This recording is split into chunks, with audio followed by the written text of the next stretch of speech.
महाराष्ट्राचे माजी मुख्यमंत्री, माजी केंद्रीय मंत्री, आपल्या सगळ्यांचे नेते आदरणीय नारायणरावजी राणे दादा, भारतीय जनता पार्टी जिल्ह्याचे अध्यक्ष प्रभाकर सावंत, सिंधुदुर्ग जिल्ह्याचे पालकमंत्री नितेश राणे, प्रमोद चठार, अजितराव बोपटे, शैलेंद्र दळवी, जिल्हा बँकेचे अध्यक्ष मनीष दळवी, जिल्हा परिषद अध्यक्ष प्रमोदजी कामत, संदीप साटम, श्वेताताई कोरगावकर, सतीश सावंत, अशोक सावंत, दखलराजे भोसले, बरीच मंडळी अजून त्या ठिकाणी आमचे शेजारी विलास रासम खूप जुनी मंडळी पण पाहतोय. बऱ्याच दिवसांनी सिंधुदुर्गात आल्यामुळे बऱ्याच जणांना भेटणं होत आहे आणि खरं म्हणजे आज अपेक्षा होती की सगळ्यांशी गप्पा टप्पा करू असं होतं. अशा प्रकारचे सत्कार आणि भाषणं असं माझ्या मनात नव्हतं आणि आपल्या सगळ्यांना माहिती आहे की मी आलो की गप्पा मारत अधिक वेळ काढणं हा माझा स्वाभाविकपणे आवडीचा विषय आहे. पण जिल्हा अध्यक्ष असतील, आपले पालकमंत्री असतील, सगळ्यांचा आग्रह होता की असा एक कार्यक्रम झाला पाहिजे आणि त्यामुळे मी हा सत्कार मानत नाही तर आपल्या गावाकडच्या लोकांनी आपल्याला दिलेल्या या शुभेच्छा आणि या शुभेच्छा कशासाठी आहेत तर शुभेच्छा ज्या आहेत त्या मी जे काही काम करतो ते अधिक चांगल्या प्रकारे करावं. मग कोणीतरी म्हणतं की केंद्रीय मंत्री व्हा, मी आता महामंत्री आहे त्यातलं पुन्हा महा कापून छोटंसं व्हा, हे तर म्हटलं अजिबात नाही. म्हटलं मला मी एखाद्या अभियानाचा प्रमुख असेल तर 5-5, 7-7 मंत्री मला भेटायला थांबलेले असतात. आता मी जर मध्ये होतो मग मी पुन्हा भेटायला कोणाला तरी थांबेन म्हटलं तर मग नितेशजी महामंत्री बरं आहे की नाही. आणि खरंच मी गमतीचा भाग सोडा, पक्षाची जबाबदारी आपण करत असतो, पण देश पातळीवर गेल्यानंतर राजकारण काय वेगळ्या प्रकारचं असतं आणि आपण महाराष्ट्रात राजकारण करत असताना, लोकांची कामं करत असताना एक वेगळ्या प्रकारे आपलं हे नशीब आहे की आपल्याला छत्रपती शिवाजी महाराजांच्या काळापासून एक वेगळं संरक्षण राज्यकर्त्यांकडे मिळत आलं, जे उत्तरेत मिळालं नाही. उत्तरेत सातत्याने मोगलांचे आक्रमण होत राहिली, ते लढत राहिले. त्यामुळे आपल्याकडे ज्ञानेश्वर, तुकाराम वगैरे जे काही संत झाल्याचं कारण की आपल्याला त्यावेळेच्या राज्यकर्त्यांची छत्रछाया होती आणि आपण त्यामुळे बाकी विषयात खूप विकसित झालो. उत्तर भारतामध्ये पाहत असताना त्यांना त्यात खूप संघर्ष करावा लागला आणि त्यामुळे तिथला राजकारण, तिथलं काम करत असताना एक वेगळ्या प्रकारचे अनुभव असतात आणि त्यातून शिकायला खूप त्यातलं मिळत असतं. मी महाराष्ट्रात राजकारण करताना शिकलो की नाही तर खूप शिकलो. म्हणजे मला आठवतं 1997-98ची गोष्ट असेल आणि ते अहमदनगर जिल्हा होता, अहिल्यादेवी जिल्हा आपला झाला, त्या जिल्ह्याचे अध्यक्ष होते. तर त्या जिल्ह्याचे अध्यक्ष श्याम जाजूंनी सांगितलं की आपला तालुका अध्यक्ष सुदाम सानप आहे, त्याचं काहीतरी राणे साहेबांकडे काम आहे तर त्याला पाठवतं, जरा तो साहेबांशी बोलून करून. तर मी मुंबईच्या स्टाईलने ठीक आहे उद्या 3ची अपॉइंटमेंट असं म्हटलं आणि मी त्याची 3 पासून वाट पाहतो. 3 झाले, 3:30 झाले, 4 झाले, 4:30 झाले, 4:45 झाले, आलाच नाही. 4:45ला मी माझ्या पुढच्या कार्यक्रमात निघालो गेटच्या बाहेर प्रदेश कार्यालयाच्या, इतक्या धावधावत तो आला, घाम पुसत आला. अरे म्हटलं 3ची वेळ दिली, आता 4:45 झाली, काय याला काय अर्थ आहे का.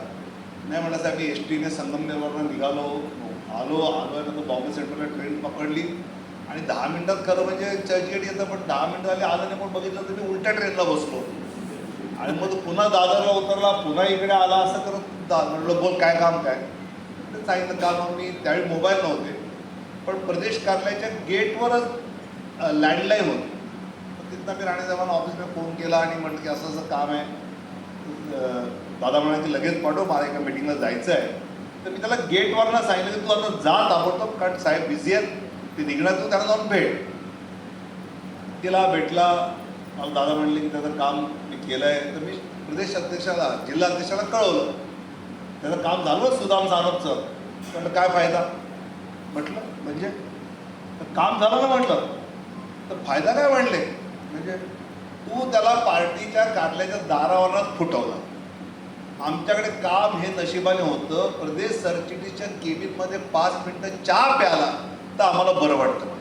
म्हणजे कार्यकर्ता हा सन्मानाचा भुकेला आहे, काम तर होतच असतं. ही शिकवण मला त्यावेळी पहिल्यांदा मिळाली की आपल्याला आलेल्या कार्यकर्त्याला प्रेमाने, म्हणजे जे छत्रपती शिवाजी महाराजांचं वर्णन केलं आहे ना, की शिवरायांचे सलगी देणे, ते जे प्रेम द्यायचे मावळ्याला, त्यामुळे तानाजी मालुसरे तयार व्हायचे, त्यामुळे असे मावळे तयार व्हायचे की जे जीवावर उदार व्हायचे. तर हे कार्यकर्त्याला प्रेम लागतं, ते आपल्याला देता आलं पाहिजे. आणि त्यावेळी विरोधी पक्षनेता असेल, त्यानंतर मंत्री झालो असेल, तर सेवासद बंगल्यावर रोज 200, 250, 300 जणांचा नाश्ता, 50-60 जणांचं जेवण हे चालूच असतं. मी मला तर एकदा आठवतं की यवतमाळ जिल्ह्याचा आमचा जिल्हाध्यक्ष आपला राजू डांगे म्हणून तो आला, आणि सकाळी मग त्या आले सगळे, ते बंगल्यावर नाश्ता बिष्टा 5-6 जण कार्यकर्ते नाश्ता वगैरे केला, आणि माझ्याकडे मग एक कागद घेऊन आला. तर मी तो कागद पाहिला, त्यावेळी म्हटलं माझ्या खात्याचं काहीच नव्हतं, पण त्यावेळी मी असं पाहिलं, त्याने डोळे मिचकावले, मी काही बोललो नाही. आणि नंतर सगळ्यांना भेटून झाल्यानंतर, राजे हे माझं खातं तुम्हाला साहेब माहिती आहे, पण मंत्र्यांच्या बंगल्यावर आपला नाश्ता बिष्टा झाला ना म्हटले की गावामध्ये आपली वट वाढते. आणि खरंच आहे, म्हणजे आमदार निवासातनं सेवा सदनाला जायला यायला 250 रुपये टॅक्सीचे लागतील, तेवढ्या पैशात स्टेटसमध्ये चांगला नाश्ता होऊ शकतो. पण कार्यकर्त्याला असं वाटतं की आपली सत्ता आहे, आपला मंत्री बसला आहे, तर त्याने आपलं आणि आपल्या परिवाराचं, मित्रांचं प्रेमाने स्वागत केलं पाहिजे. आणि त्यामुळे पार्टीमध्ये काम करत असताना आपण काम तर चांगलं केलंच पाहिजे, पण चांगलं काम करत असताना कार्यकर्त्यांना आपण किती स्नेह देतो, किती प्रेम देतो, हे महाराष्ट्रात काम करत असताना मी खूप शिकलो. आणि मला, आणि हे केवळ आपल्या पक्षापुरतं नाही, तर अनेक अन्य पक्षातले सुद्धा नेते कार्यकर्ते, किंवा मी विरोधी पक्षनेता होतो विधान परिषद, मला आठवतं, आणि आताच्या तर पार्श्वभूमीवर मला जास्त आठवतं.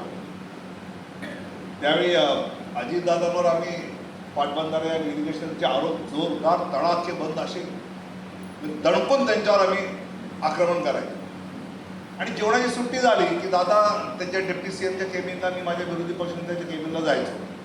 मग दादाची चिठ्ठी यायची की तुमच्या वहिनीने चिकन पाठवलंय, जेवायला येतात. मी जाऊन त्यांच्या केबिनला जेवायचो. पुन्हा मग सभागृहात आलो, मग पुन्हा आम्ही विरोधी पक्षनेता आपला जोरात त्यांच्यावर टीका करायला, मग दादा उभे राहायचे. म्हणजे सभापती महोदय, हा शिवरायांचा, शाहू फुले आंबेडकरांचा महाराष्ट्र आहे, आपल्या इथे आपण खाल्ल्या मिठाला जागतो, की माझ्याकडे आता जेवून गेले, पुन्हा याने चालू केलं. मग मी खिशातून चिठ्ठी काढली, म्हणजे सभापती महोदय, मी पण शिवरायांचा मावळा आहे, मी पण खाल्ल्या मिठाला जागतो. चिठ्ठी काय बघा, तुमच्या वहिनीने, मीठ वहिनींचं आहे, तर ह्यांना कशाला जागो म्हटलं मी. इतकं म्हणजे मी पाहिलेलं आहे. किंवा राणेसाहेब दादा ज्यावेळी मुख्यमंत्री होते किंवा विरोधी पक्ष नेते होते, विरोधी पक्ष असेल, सत्ताधारी पक्ष असेल, राजकीय मतभेद आहे. मी मला तर आठवतं की एकदा दादाला माझ्याविषयी काही घटना कळली तर त्यांनी मला बोलवलं आणि विनोद, तू जरा ह्याची काळजी घे, उगाच ह्याच्याविषयी तुझं, यामुळे तुझं नाव खराब होऊ शकतं, हे त्यांनी प्रेमाने बोलून, त्यावेळी ते दुसऱ्या पक्षात होते, समोर विरोधी पक्षात बोलून मला सांगितलं. आणि मला असं वाटतं की हे जे आहे महाराष्ट्रातलं एक राजकारण, जे त्यावेळी तर मी खूप अनुभवलं आहे, आता किती अनुभवायला मिळतं मला माहीत नाही, पण राजकारणामध्ये आपण आहोत तर आपण आपल्या पक्षाच्या विचाराच्या आधारे जनतेचं भलं करण्यासाठी आपण आहोत. आणि ते कसं करता येईल, निवडणुकीत एकमेकाला विरोध नक्कीच होतो. आणि मला असं वाटतं की या गोष्टी जशा महाराष्ट्रात शिकत गेलो, तसं राष्ट्रीय स्तरावर गेल्या सुद्धा, मी जसं प्रभाकरने म्हटलं की कल का CM अमुक, मग आता मी मुख्यमंत्री कोण व्हावा हे ठरवण्यामध्ये जातो.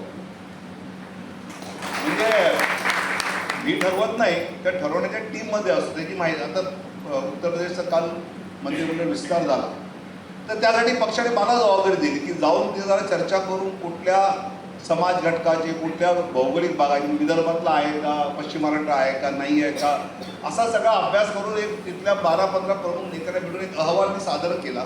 आणि जो अहवाल सादर केला त्या अहवालातलं जी नावं मी सुचवली त्यात एक सोडून बाकी सगळी नावं झाली. आता एक उत्तर प्रदेश या निमित्ताने तुम्हाला समजतो, तुम्ही अभ्यास करता, तिथल्या नेत्यांशी बोलता. अशा मला असं वाटतं की खूप सारा पश्चिम बंगालमध्ये पश्चिम बंगालचा विजय, मी आताच मग दादाला म्हटलं की मुख्यमंत्र्याला शपथ घेताना पाहताना मला डोळ्यात अश्रू येत होते की पश्चिम बंगालमधल्या कार्यकर्त्यांनी फक्त मेहनत नाही केली तर त्यांनी हिंसेचा सामना केला. त्यांच्या भावाचे खून झाले, अनेक कार्यकर्ते मारले गेले, अनेक कार्यकर्त्यांच्या कुटुंबातल्या महिलांवर बलात्कार झाले. ममता दीदी राज्य हे असं होतं तरी सुद्धा कार्यकर्ता काम करत राहिला, म्हणून आज आपण त्या ठिकाणी सत्तेत आलो आहोत. मला असं वाटतं की कार्यकर्त्याची कमिटमेंट काय असते. राजकारणामध्ये काही काम करून घेण्यासाठी येतो इतकं नसतं. म्हणजे बंगालमधल्या कार्यकर्त्याची काय कामं होणार आहे, पण तरीही तो काम करतो. घरातल्या कोणाची हत्या झाली तरीही काम करतो. घरातल्या एखाद्या महिलेवर आपल्या अत्याचार झाला तरीही काम करतो. मला असं वाटतं की असे कार्यकर्ते पाहायला मिळाल्यानंतर असं वाटतं की काय ते एक तिकीट फालतू नाही मिळालं तर आपण घरी बसलो काय पापच केलं असतं. कारण शेवटी हा पक्ष मोठा होणं म्हणजे कोणीतरी सातत्याने मंत्री होणं, पंतप्रधान होणं असा याचा अर्थ नाही. हा पक्ष मोठा होणं याच्यामधनं कुठे म्हणजे आता पुन्हा बंगालचीच घटना, शुभेंदू अधिकारी जे आपले मुख्यमंत्री झाले ते मुख्यमंत्री निवड व्हायच्या आदल्या त्यांच्या पीएची हत्या झाली आणि ते असे धडाकेबाजच आहे. ते असे काही बघून घेणार तर त्या दिवशी त्यांचा मूड होता की ज्यांनी केल्या त्या टीएमसी लोकांची त्यांचे जाऊन आम्ही उडवून टाकतो त्याला. तर आम्ही बिहारच्या मंत्रिमंडळाच्या विषयात बसलो होतो पटण्यामध्ये. तर अमितभाई त्यांना म्हणत होते आणि तिकडनं शुभेंदू ढसाढसा रडत होते. शुभेंदू आपण जर हेच केलं, त्याने मारलं म्हणून आपण मारलं, पुन्हा त्याने मारलं आपण मारलं, तर ममता दिदी जर राज्य आणि आपल्या राज्यात फरक काय राहिला. म्हणजे 48 तासात पोलीस या सगळ्याचा शोध घेतील. मी तुला शब्द देतो, आपण उलट स्वतःहून काही करायचं नाही. कायद्याचं राज्य पश्चिम बंगालमध्ये प्रस्थापित करायचं, यासाठी आपल्याला बंगाल जिंकायचं आहे आणि म्हणून आपण बंगाल जिंकलाय. नुसतं हे राज्य जिंकणं म्हणजे भाजपचं एक अजून सरकार वाढलं हा त्याचा अर्थ नाही. बंगाल जिंकल्यानंतर बांगलादेशमधला पश्चिम बंगालच्या माध्यमातून होणारी घुसखोरी आणि मग ते जाणार देशभर, ते आता थांबणार आहे. भारताच्या सुरक्षेच्या दृष्टीने पश्चिम बंगालमध्ये भारतीय जनता पक्षाचा विजय हा किती मोठा आहे. आणि त्यासाठी केवळ दिवस रात्र मेहनत नाही तर कुटुंबातल्या लोकांची हत्या आणि महिलांवरचे अत्याचार सहन करून ते आलंय. मला असं वाटतं की ह्या गोष्टी महाराष्ट्राच्या बाहेर पडल्याशिवाय मला बाहेर कार्यक्रम कळल्याच नसत्या आणि ते समजून घ्यायची संधी मिळाली आहे. आणि मग ती संधी मिळत असताना खासदारकी मिळाली, सत्कार केला. पण माझी प्रभाकर आणि नितेशकडे एक तक्रार आहे की खासदारकी मिळाला तुम्ही सत्कार केला, पण मी ज्यावेळी सरचिटणीस झालो, तुम्हाला पक्षाचा राष्ट्रीय सरचिटणीस होणार त्यावेळी मला सत्कार नाही बोलवलं. खासदार झाला, मंत्री झाला असं थोडे चालतं. माझ्या कार्यकर्त्याला तर स्वाभाविकपणे पक्ष देण्याची जबाबदारी मोठी आहे, पण सरचिटणीस जरा जास्त मोठी वाटते. हे आता यांचं व्यक्तिगत जे आहे ना, हाच मैत्रीची व्यक्त आहे. पण मला असं वाटतं की मगाशी आम्ही दादांवर चहा घेत होतो आणि दादांनी फार एक चांगली सूचना केली. त्यावेळेला विनोद, ते स्वतः खासदार आहेत, मी राज्यसभेवर आहे, नितेश इथे पालकमंत्री आहे, निलेश एनडीएतल्या आपल्या मित्रपक्षाचा आमदार आहे आणि आता प्रमोद आहे. तर आपण महिन्यातनं एकदा बसलं पाहिजे आणि सिंधुदुर्ग जिल्ह्याचा एक प्रॉपर प्लॅन, जर सिंधुदुर्ग जिल्ह्यामध्ये 100% एनडीएच्या दिशेने आपण चाललो आहोत गेलो आहोत, तर आपल्याला त्या दिशेने आपण जे सगळे निवडून आलेलो आहोत यांनी एकत्र बसून पुढच्या 5 वर्षात सिंधुदुर्ग काय दिशेने जाईल, तिथे काय विकासाच्या गोष्टी झाल्याच पाहिजेत.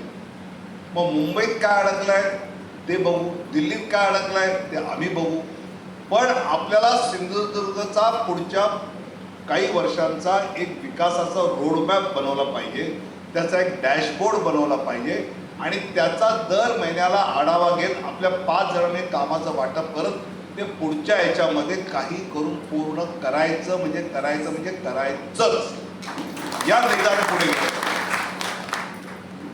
आणि त्यामुळे मला असं वाटतं की आजचा सत्कार की आजचा शुभेच्छा त्या त्याच वेळी काढली लागते की ज्यावेळी असं काही आपण करू शकतो. नाहीतर मी दिल्ली स्तरात जे काम दिलं जाईल ते काम करत राहील. गेल्या 4-5 वर्षात तर इतक्या वेगळ्या प्रकारची कामं करायची संधी मिळाली. वेगवेगळ्या राज्यांचा निवडणुकीचा प्रभारी होतो, त्यापेक्षा मला आठवतं राष्ट्रपती पदाची निवडणूक होती आणि द्रौपदी मुर्मू दीदींच्या निवडणुकीचा मी प्रमुख होतो. आता द्रौपदी मुर्मू या आदिवासी भागातली एक महिला, त्या ज्यावेळी 12वी झाल्या, तर 12वी झाल्यानंतर त्यांच्या त्या गावात त्यानंतर मुली शिकत नव्हत्या, कारण तालुका ठिकाणी जे कॉलेज होतं तिथे फक्त मुलं शिकायला जायची, मुलींचं शिक्षण 12वी नंतर बंद व्हायचं. तर या 12वी झाल्यानंतर प्रचंड घरी भांडल्या, आग्रह केल्या, 5 दिवस जेवल्या नाही. मग वडील तयार झाले आणि तिला तालुक्या ठिकाणी कॉलेजला ॲडमिशन घेतले. 250 मुलं, त्यातली 249 मुलं आणि ही एकटी मुलगी. सकाळी निघायचं, सगळी कॉलेजला मुलंच होती, त्यामुळे लेडीज टॉयलेट नाही, त्यामुळे जास्त पाणी पिऊन जायचं नाही. जायचं 3 तासाचे लेक्चर करून पुन्हा लवकर घरी यायचं. असं करत ग्रॅज्युएट झाल्या, सरकारी नोकरीत लागल्या, लग्न झालं. लग्न झाल्यानंतर थोडे दिवसात नवऱ्याला बँक ऑफ इंडियात चांगली नोकरी मिळाली, तर आपली नोकरी सोडली आणि आपल्या गावात शाळेत शिकवायला गेल्या बिनपगारी शिकवायला शाळेत गेल्या. ते पाहून तिथल्या एखाद्या सिनियर भाजपच्या कार्यकर्त्यांनी त्यांना संपर्क केला की तुम्ही इथली नगरपंचायत निवडणूक लढवायला भाजपमध्ये या, तर त्या तयार नाही. मग यांनी त्यांच्या मिस्टरांना गाठलं, त्यांना कन्व्हिन्स केलं आणि मग ते तयार झाल्यानंतर या तयार झाल्या निवडणूक लढवायला. या निवडणूक लढल्या, जिंकल्या, सभापती झाल्या, नगरपंचायतच्या व्हाईस चेअरमन. मग 99ला तिथल्या बिजू जनता दलावर आपली युती झाली, तर तिथल्या ट्रायबल सीटमध्ये आदिवासी राखीवर त्या उभ्या राहिल्या, जिंकल्या, मंत्री झाल्या, राज्यमंत्री. आणि राज्यमंत्री म्हणून काम करत असताना त्याला 2 मुलं, 1 मुलगी असे होते. तर मधल्या काळात एक मुलगा गेला, मग 4ला निवडणूक आपण हरलो कारण युती नव्हती. त्यानंतर त्याचा अजून एक मुलगा वारला त्या सगळ्या याच्यामध्ये. मग 12-13च्या दरम्यान त्यांचे मिस्टर इतके आजारी पडले की नगरसेवक 5 वर्ष मंत्री राहिलेल्या बाईला आपल्या नवऱ्याच्या ट्रीटमेंटसाठी बँक ऑफ इंडियातनं कर्ज काढावं लागलं. कर्ज काढलं, ट्रीटमेंट चालू केली, पण दुर्दैवाने तेही वाचले नाही. 2014ला मोदी सरकार आल्यानंतर त्यांना झारखंडचं राज्यपाल केलं.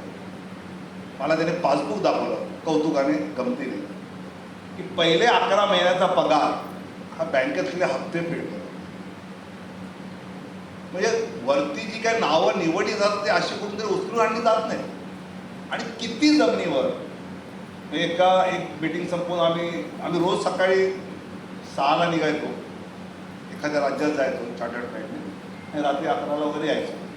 तर एकदा येताना असं मी जाताना राष्ट्रपती भवन दिसलं. म्हटलं दीदी देखो आपका घर. क्या भैया 300 स्क्वायर फीट का बेडरूम मेरा है, बाकी है क्या मेरा वहाँ पर. इतक्या जमिनीवर.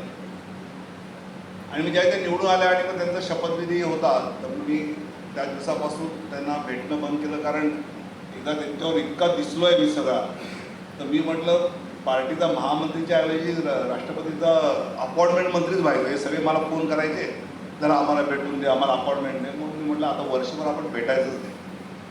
आणि मग वर्ष पूर्ण होत असताना दरम्यान माझ्या आईचं निधन झालं आणि मग त्या मुंबईत आल्या होत्या. त्यांनी मला फोन केला की प्रोटोकॉलप्रमाणे मी घरी येऊ शकत नाही, पण तुम्ही राजभवनला येता का? मग आम्ही दोघं राजभवनला गेलो. तर त्यावेळी दिदीनं मी आधी आईविषयी बोलणार म्हणजे कसं वाटतंय वर्ष झालं आता राष्ट्रपती आहे. तर आता मला जर तुम्ही विचारलं की तुम्ही दिल्लीला जाता तुम्हाला कसं वाटतं, काय काम करता, धाड मी सगळं सांगितलं. मुख्यमंत्री निवडतो, हे निवडतो, ते निवडतो. त्या काय म्हणल्या, भैया आप बताओ ना, आप मेरे को देख रहे ना काम करते समय, आप बताओ मैं कैसा काम कर रहे. इतकं डाऊन टू अर्थ माणसं वेगवेगळ्या पदावर निवडली जातात आणि त्या लोकांकडे शिकायला मिळतं किती आहे. हे आपले राष्ट्रीय अध्यक्ष नितीन नवीनजी निवडले गेले, एकदम प्रामाणिक जमिनीवरचा कार्यक्रम. आणि त्यामुळे केंद्रामध्ये काम करत असताना अशा प्रकारच्या कार्यकर्त्यांना संधी कशी दिली जाऊ शकते, कशी दिली पाहिजे हे पाहतो. त्यातले आपण वेगवेगळे अँगल्स काय ते पाहतो, ते शिकायला मिळतं. आणि मला असं वाटतं त्यामुळे हे तर काम केंद्रामध्ये आपण मे करतच राहील जे येईल ते. मी आता उत्तर प्रदेशची निवडणूक ती महत्त्वाची आहे, त्यात सगळ्यांना अधिक वेळ द्यावाच लागेल, कारण ते महत्त्वाचं. उत्तर प्रदेश, उत्तराखंड, पंजाब अशी राज्य आता त्याच्यामध्ये येते. पण ते सगळे एका बाजूला होत असताना सिंधुदुर्गामध्ये आम्ही हे जे 5 जनप्रतिनिधी NDA म्हणून समजा आहोत, तर यांची मासिक बैठक होऊन याच्यामध्ये सिंधुदुर्गाच्या विकासाच्या पुढच्या गोष्टी जर आम्ही नियमित चर्चा करून त्या करून आणल्या तर मला असं वाटतं की माझ्यासारख्या कार्यकर्त्याला सिंधुदुर्गाच्या कार्यकर्त्यांनी दिलेल्या शुभेच्छा कामाला आणि ते नक्की सिंधुदुर्गासाठी येत्या काळात करू आम्ही सगळे मिळून. एवढंच सांगतो आणि मला बोलणं थांबवतो. धन्यवाद. जय हिंद, जय महाराष्ट्र. ताज्या अपडेट्स आणि ताज्या बातम्यांसाठी आजच सबस्क्राईब करा आपला Sindhudurg digital news channel. Like करा, शेअर करा, कमेंट करा आणि महत्त्वाचं म्हणजे बेल आयकॉनला क्लिक करायला विसरू नका.